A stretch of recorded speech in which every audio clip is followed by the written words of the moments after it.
গো গিন্নি, এদিকে এসো, দেখে যাও কি নিয়ে এসেছি। এই বৃষ্টির মধ্যে তোমাকে কতবার বললাম যে বাজারে যেতে হবে না। দুই ভাই আমার কোনো কথাই শুনলে না, বাজারে চলে গেলে। এখন আবার ডাকছো কেন? কি নিয়ে এসেছো? এই দেখো, মাছ নিয়ে এসেছি। এই মাছ দিয়ে এখন কি করব? দুজনে ভিজে টইটুম্বুর হয়ে গেছো। জানি এখন ঝড় আসবে। এই ঝড় বৃষ্টির মধ্যে বাজারে গিয়ে মাছ আনাটা খুব বেশি দরকার ছিল? মাছ না হলে কি সংসার চলতো না? ভাত খাওয়া যেত না? হাতে দুটো পয়সা হলে অমনি খরচ করার ধান্দা। আরে গিন্নি, তুমি এত চেঁচামেচি করছো কেন? ঝড় বৃষ্টির মধ্যে যে কোনো তরকারি দিয়ে কি আর ভালো করে ভাত খাওয়া যায়? সেই জন্যই তো সকাল সকালেই ঝড় বৃষ্টির মধ্যে গিয়েও বাজার থেকে মাছ নিয়ে আসলাম। এই মাছটা ভালো মতো রান্না করো, সবাই মিলে মজা করে খাবো। আচ্ছা ঠিক আছে, আমি মাছ রান্না করছি। তোমরা যাও, ভেতরে গিয়ে ভেজা জামা কাপড়গুলো পাল্টে নাও। আচ্ছা ঠিক আছে।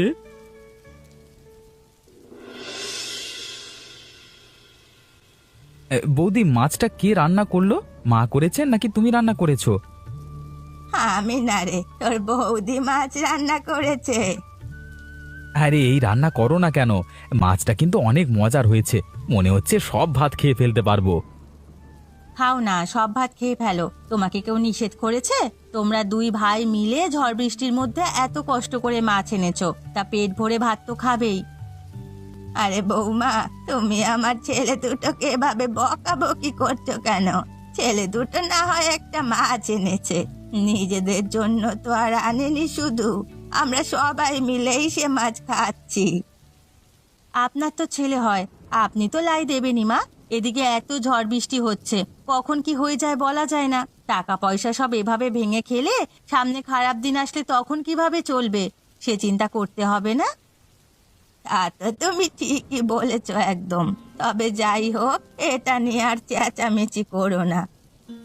আমার চেঁচামেচিতে কি কারো গায়ে লাগে? আমি চেঁচামেচি করলেও এরা এসব করবে, না করলেও করবে। আমার কথার কোনো দামই এ বাড়িতে নেই। আরে মাথা নত করে ছেলে দুটোকে খেতে দাও। রূপাকে তো দেখছি না, ও ভাত খেয়েছে? হ্যাঁ, সে অনেক আগেই খেয়েছে। তোমরা খাও, খেয়ে জমিটার কাছে যাও, গিয়ে দেখো কি অবস্থা হয়েছে বর্ষার মধ্যে। আচ্ছা ঠিক আছে বৌদি, খেয়ে যাব।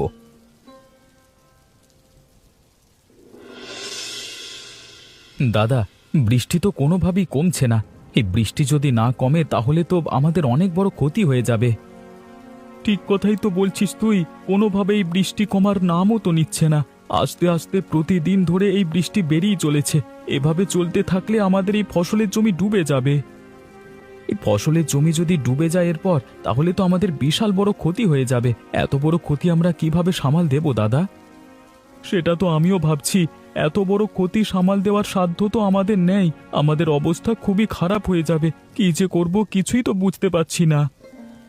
এবারের এই বৃষ্টিটা আমাদের একদম পথের ফকির করে ছাড়বে হয়তো। এই বৃষ্টিতে আমরা একদম সর্বশান্ত হয়ে যাব। তোর বৌদি ঠিক কথাই বলেছিল, আমাদের এভাবে টাকা খরচ করা উচিত হচ্ছে না। যদি কোনো বিপদ হয়ে যায় তখন তো আমরা মস্ত বড় ঝামেলার মধ্যে পড়ে যাব। এত বড় বিপদ আমাদের সামাল দেওয়ার সাধ্য নেই। তারপর যদি সব টাকা পয়সা এভাবে খরচ করে ফেলি বিনা হিসেব করে, তাহলে তো আর কোনো কথাই নেই। পথে বসতে হবে, কোনো সময় লাগবে না আমাদের। এখন আর এসব চিন্তা করে লাভ নেই দাদা। ওপরওয়ালাকে ডাকো, তিনি যদি চান তাহলে আমাদের কোনো ক্ষতি হবে না। বৃষ্টি বেরিয়ে চলছে, ছাতা দিয়েও কোনো কাজ হচ্ছে না। চলো চলো বাড়িতে চলো, এখানে দাঁড়িয়ে লাভ নেই। হ্যাঁ হ্যাঁ, তাই চল তাই চল।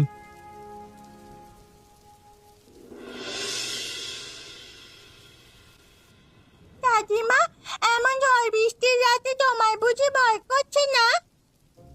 আমি তোর মতো এত পুচকে নাকি যে আমার ভয় করবে? আমি এখন অনেক বড় হয়ে গেছি দাদিমা, তুমি এখন আমাকে আর পুচকে বলবে না। তুই এত বড় হয়ে গেছিস যে এখনো আকাশে বাজ পড়লে বা বিদ্যুৎ চমকালে আমার কোলের মধ্যে এসে লুকাস। অতটাও বড় হইনি, একটু বড় হয়েছি মাত্র। বড় না হলেও মুখে বড় হয়েছিস। পাকনা পাকনা কথা বলছিস সব সময়। কথা আবার কিভাবে পাকনা হয় দাদিমা? তোর সাথে কথা বলে আমার মুখ ব্যথা হয়ে যায়, তারপর একটা প্রশ্ন তুই করতেই থাকিস। তোর প্রশ্নের জবাব দিতে গিয়েই আমি এত বুড়ো হয়ে যাচ্ছি দিন দিন। তুমি কি এমনিতেই বুড়ো হয়ে গেছো? সব চুল তোমার পেকে গেছে, এখন আমার দোষ হয়েছে তাই না? তোরই তো দোষ, তোর জ্বালাতনেই তো আমি এখন একদম বুড়ো হয়ে গেলাম। আমি তোমাকে জ্বালাই না, বরং তুমি আমাকে জ্বালাও। তোমার জ্বালায় আমি একদম অতিষ্ঠ হয়ে গেলাম। সারাক্ষণ এটা আন সেটা আন, রূপা এটা কর সেটা কর, এগুলো বলতেই থাকো। তখন আমি তোমাকে কিছু বলি? বাবা, তোর সাথে কথা বলে আমি পারবো না। আমার মতো আরো 5 জন লাগবে তোর সাথে কথায় পারতে হলে। তোমার মতো 5 জন কোত্থেকে আসবে? দাদা জানতো তোমার জন্য 5টা বিয়ে করতে পারেনি। তুমি যদি তাকে 5টা বিয়ে করতে দিতে, তাহলে তোমার মতো 5 জন আসতো আমাদের বাড়িতে। আমার 5টা দাদি হতো, আমাকে অনেক ভালোবাসতো। ওরে শয়তান, এই ছিল তোর মনে? যেমনটা ভেবেছিলাম আমাদের তার চেয়েও অনেক বেশি ক্ষতি হয়ে গেল। ওপরওয়ালা বুঝি আমাদের উপর সহায় হলেন না। আমাদের বিশাল বড় লোকসান হয়ে গেছে। এখন আমরা কি করব দাদা?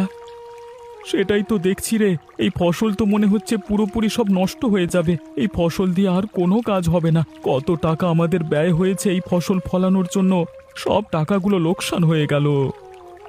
তুমি যে নতুন করে ফসল ফলানোর কথা বলছো দাদা, তোমার কাছে কি এত টাকা আছে যাতে নতুন করে ফসল আবার ফলানো যায়?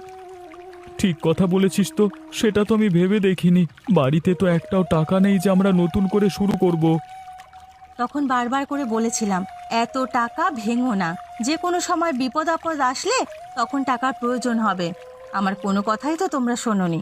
এখন এই বিপদ এসে দাঁড়ালো, এখন আর কোনো উপায় পাচ্ছ না। এমনিতেই বিপদের মধ্যে আছি, তার উপর আবার তুমি গিন্নি চেঁচামেচি করো না। আমি যখন ভালো কথা বলেছিলাম তখন তো শোনোনি, এখন তো চেঁচামেচি করবই। চেঁচামেচি করলে কোনো লাভ হবে না। নতুন কি করা যায় সেটা ভাবতে হবে সবাই মিলে। চলো বাড়িতে চলো, এখানে দাঁড়িয়ে থাকলে তো আর লাভ হবে না।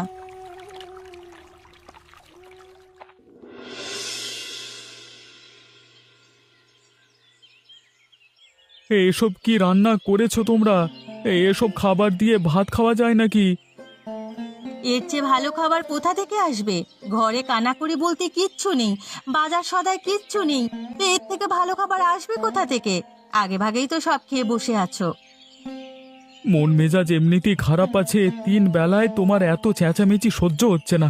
সহ্যের একটা সীমা থাকে বলে দিলাম, সহ্যের বাঁধ ভেঙে দিও না, তাহলে কিন্তু খারাপ হয়ে যাবে বললাম গিন্নি। হ্যাঁ, আমার সাথে তো চেঁচামেচি করার অধিকার আছে, আমাকে তো খারাপ দেখবেই। আর তো কোনো মুরদ নেই। ঘর সংসার কিভাবে চলে সে বিষয়ে কোনো খেয়াল আছে তোমাদের? তোমরা এত চেঁচামেচি কেন করছো? আর তোদের বলছি তপন জগা, বাড়িতে টাকা পয়সা নেই সেটা তোরা জানিস নে, আর ওপর আবার খাবার নিয়ে ঝামেলা করছিস কেন?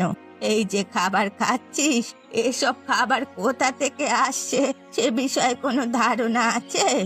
মানুষের কাছ থেকে ধার করে এনে তারপর খাওয়াচ্ছি, তার ওপরেও চটাং চটাং কথা। 2 দিন খারাপ দিন যাচ্ছে বলে তোমরা তো ভালোই কথা শোনাতে পারছো। এই দিনই কিন্তু স্থায়ী নয়, ভালো দিনও আসতে পারে, মনে রেখো। হ্যাঁ দাদা, এমন চেঁচামেচি করছো কেন? সবাই তো আমরা একই পরিবারের। এখন দুর্দিন চলছে, যা আছে তাই দিয়ে খেয়ে নাও, ভালো দিন আসলে ভালো মন্দ খাবো।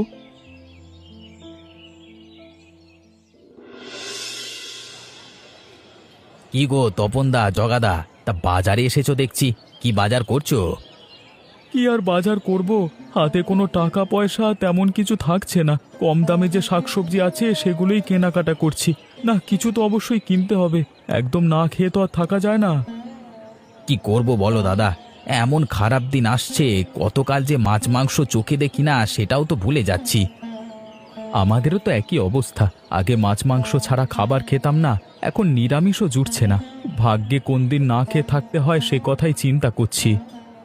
তোমাদের তাও আমার চেয়ে ভালো অবস্থা, আমার অবস্থা তোমাদের চেয়ে আরও করুন। জানোই তো আমি একা মানুষ, আমার আয় রোজগার দিয়েই সংসারটা চলে। জমি জমার সকল ফসল নষ্ট, আয় রোজগার সব বন্ধ, কিভাবে চলছি বুঝতেই তো পারছো। সবটাই বুঝতে পারছি, কিন্তু হাতে তো কিছু করবার নেই। চারিদিকে অনেক মানুষে টাকা পায়, ধার দেনায় পুরো নাজেহাল অবস্থা। না আমার যা অবস্থা দেখছি, কোন দিন গ্রাম ছেড়ে পালিয়ে যেতে হয় কে জানে। বলছো কি? গ্রাম ছেড়ে চলে যাবে কেন? বাপ দাদার ভিটে মাটি ছেড়ে চলে যাওয়া যায় নাকি? সেই বাপ দাদার ভিটে মাটির কথা চিন্তা করি তো যেতে পারছি না, না হলে আরো আগেই চলে যেতাম। 7 পুরুষের ভিটে মাটি, এগুলোর প্রতি একটা ভালোবাসা জন্মেছে, চাইলেও এগুলো সব ছেড়ে চলে যেতে পারি না। এত ভেঙে পড়ো না, আমাদেরও তো একই অবস্থা। কই আমরা তো পালিয়ে যাচ্ছি না। একটু ধৈর্য ধরো, দেখবে আস্তে আস্তে সব কিছু ঠিক হয়ে যাবে। আচ্ছা ঠিক আছে, কোনো কাজে লাগলে আমাকে ডাক দিও। এখন আমি চললাম। এই জগা, তোর সাথে এই মেয়েটাকে কাকে সাথে করে বাড়ি নিয়ে এসেছিস তুই? ইয়ে মানে মা, মানে কি করছিস? এই মেয়ে ঠিক করে বল। এই মেয়েকে আমি বিয়ে করেছি। এই মেয়ে এখন থেকে আমার স্ত্রী, ও এ বাড়িতেই থাকবে। কি বললি তুই? এমনি কি তুই বিয়ে করে বাড়িতে নিয়ে এসেছিস? তোর বউ এই মেয়ে? সংসারের এই অবস্থার মধ্যে তুই বিয়ে করে বাড়িতে বউ নিয়ে আসতে পারলি? একটা মেয়েকে আমাদের কথা একটিবারও তুই চিন্তা করলি না? সংসারে এমনিতেই টানাটানি। তোমাদের যে সবটা জানাবো সেই সুযোগ পাইনি। আমরা তো তোর কেউ হই না। ফসলের এই অবস্থা, 3 বেলা খেতে পারি না, তার মধ্যে আরেকজনকে কিভাবে খাওয়াবি? আমাকে নিয়ে আপনাদের চিন্তা করতে হবে না। আপনাদের যত ঝামেলা সব আমি দূর করে দেব। আস্তে না আস্তে মুখ দিয়ে কথা ফুটেছে। যা হোক, ভালো মেয়েকেই বিয়ে করে এনেছিস। তুমি মায়ের কথায় কিছু মনে করো না বোন। তা তোমার নাম কি? আমার নাম বনলতা, আমি শহরে থাকতাম।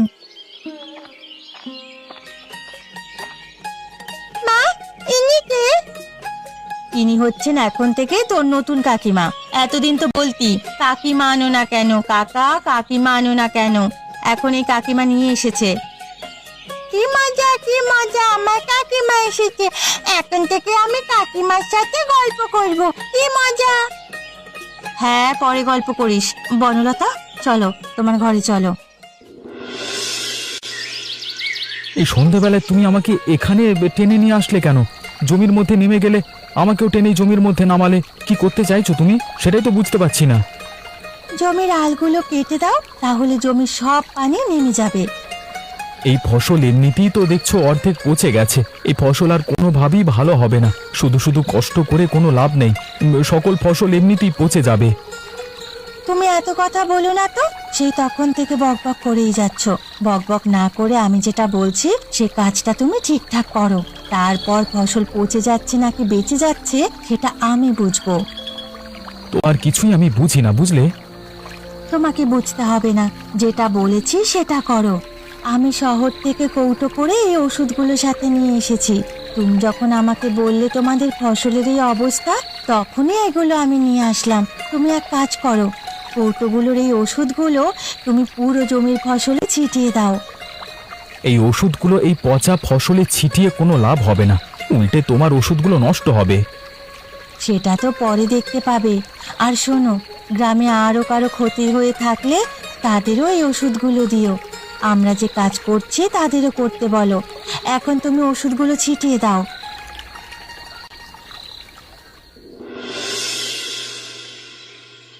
কি গো বুড়িমা, শুনলাম তোমার ছেলে নাকি শহর থেকে এক মেয়েকে বিয়ে করে বাড়িতে এনে উঠিয়েছে।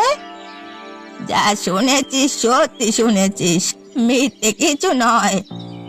ছেলেকে এত কষ্ট করে মানুষ করলে, সেই ছেলে বুঝি এখন তোমাদের কোনো দামই দিল না। এমন ছেলে হয়ে লাভ কি যে মায়ের দুঃখ দর্দ কিছু বুঝতে পারে না? কি করব বল, ছেলে করে ফেলেছে, এখন তো তাকে আর ফেলে দিতে পারি না। ভালো কথা। আর একটি কথা তোমাকে জানানোর ছিল বুড়িমা। হ্যাঁ, কি কথা বল? তোমার ছেলেকে বুঝি তোমার নতুন শহরের বউ ভালোই বশ করে নিয়েছে। তোমার ছেলে বুঝি পাগল হয়ে গেল গো। কেন রে, কি হলো আবার? গতকাল সন্ধ্যার সময় দেখলাম তোমার নতুন বৌমা তোমার ছেলেকে সেই নষ্ট হওয়া ফসলের জমিতে কাজ করাচ্ছে, আর তোমার ছেলেটা গাধার মতো কাটছে সেখানে বউয়ের কথা মতো। কি বলছিস তুই? ওই নতুন বৌমা এমনটা করেছে তাহলে? হ্যাঁ, এমনটাই করেছে। আমি নিজের চোখেই তো দেখেছি।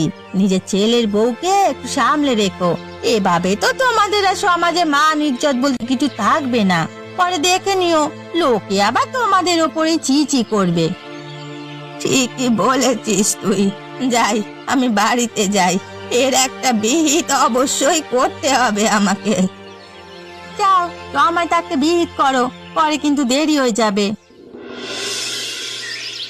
সংসারের এত কাজকর্ম, আর এই সময় আমি অসুস্থ হয়ে গেলাম। কি জন্য সেটাই তো বুঝতে পারছি না। এখন এই সংসারটা কে সামলাবে? আরে বড় বৌদি, তুমি অসুস্থ, তার উপরে এত কথা বলছো কেন? তুমি বিশ্রাম নাও, না হলে তোমার শরীর আরো খারাপ করবে এভাবে কথা বলতে থাকলে। বিশ্রাম নেওয়া ছাড়া তো আর কোনো উপায় নেই। শরীরের যা অবস্থা, এই অবস্থা নিয়ে কোনো কাজই হয়তো করতে পারবো না। আরে বৌদি, তুমি বিশ্রাম নেবে, তোমাকে এখন কাজ করার কোনো দরকার নেই। আমরা আছি তো বাড়ির বাকি সব কাজ করার জন্য।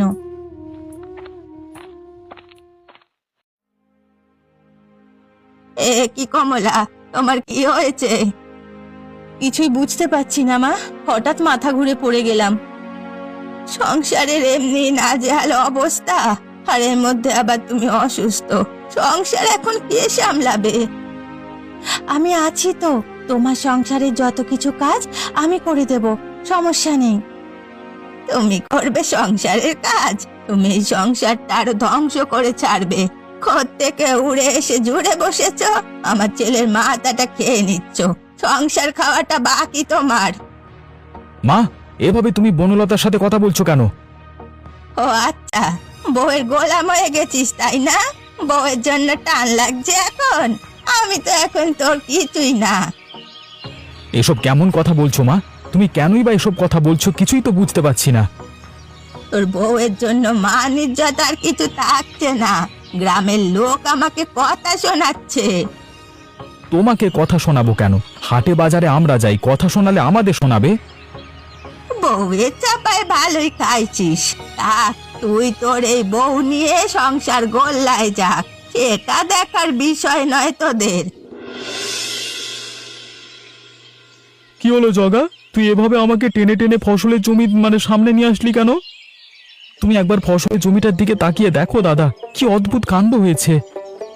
এ কি, আমাদের সব ফসল তো বেঁচে গেছে। এগুলো না দুদিন আগেও দেখলাম আধ পচা অবস্থায় পড়ে আছে। হঠাৎ এমন পরিবর্তন হলো কিভাবে? সবই করেছে এই বনলতা। হ্যাঁ, আমি ওকে আগেই জানিয়েছিলাম আমাদের এই অবস্থার কথা। ও সেখান থেকে কি একটা জিনিস এনেছিল শহর থেকে। জমির জল সরানোর পর জমির আল কেটে দিয়েছে বনলতা আমি মিলে। তারপর যেগুলো এনেছিল ওষুধগুলো, সেগুলো পুরো জমিতে ছিটিয়ে দিয়েছি। এখন দুদিন পর দেখো আমাদের সব ফসল বেঁচে গেছে। বনলতা তো বিশাল একটি কাজ করেছে, আমাদের বিপদ থেকে উদ্ধার করেছে। কি বলে যোগে ধন্যবাদ দেব? আমাকে ধন্যবাদ দিতে হবে না, আমারই তো পরিবার এটা।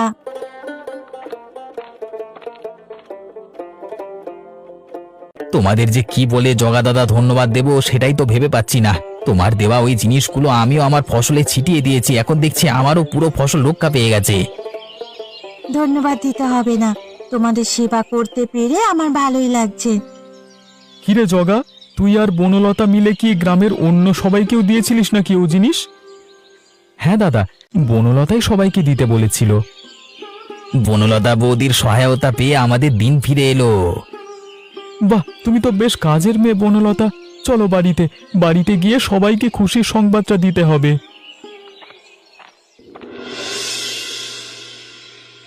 মা, কোথায় তোমরা?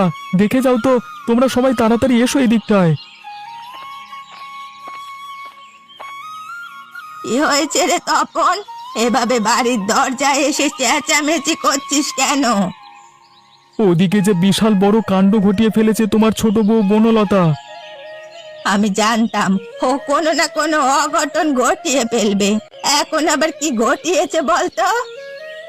আরে মা, অঘটন নয়, বিরাট কাণ্ড। শহর থেকে বনলতা আমাদের জমির জন্য কি একটা ওষুধ এনেছিল। ও আর জগা মিলে জমির আল কেটে সমস্ত জল নামিয়ে সেই ওষুধগুলো জমিতে ছিটিয়ে দিয়েছিল। এখন আজকে সকালে আমরা জমিতে গিয়ে দেখি আমাদের পচা সব ফসল তাজা হয়ে গিয়েছে। আগের চেয়েও আরো ভালোভাবে হয়েছে এরপর। এ কি বলছিস তুই? আমাদের ফসল আগের মতো ঠিক হয়ে গেছে আবার? তা নয় তো কি, এটাই আমি বলছি তোমাকে। তো এসব কিছুই করেছে তোমার ছোট বউ বনলতা। ওর জন্যই আমাদের সকল ফসল এখনো বেঁচে গেছে। আমরা আবার আগের মতো ভালো জীবন যাপন করতে পারবো। আমি তো এই ছোট বউকে কতই না অপমান করেছি, কতই না কথা শুনিয়েছি ওকে, সাথে জগাকেও অনেক অপমান করেছি আমি। কিন্তু শেষে কিনা সেই ছোট বউই আমাদের এত বড় উপকার করলো। এখন তো আমার নিজেকে বড় দোষী মনে হচ্ছে। ছোট বৌমা, তুমি আমাকে ক্ষমা করে দাও।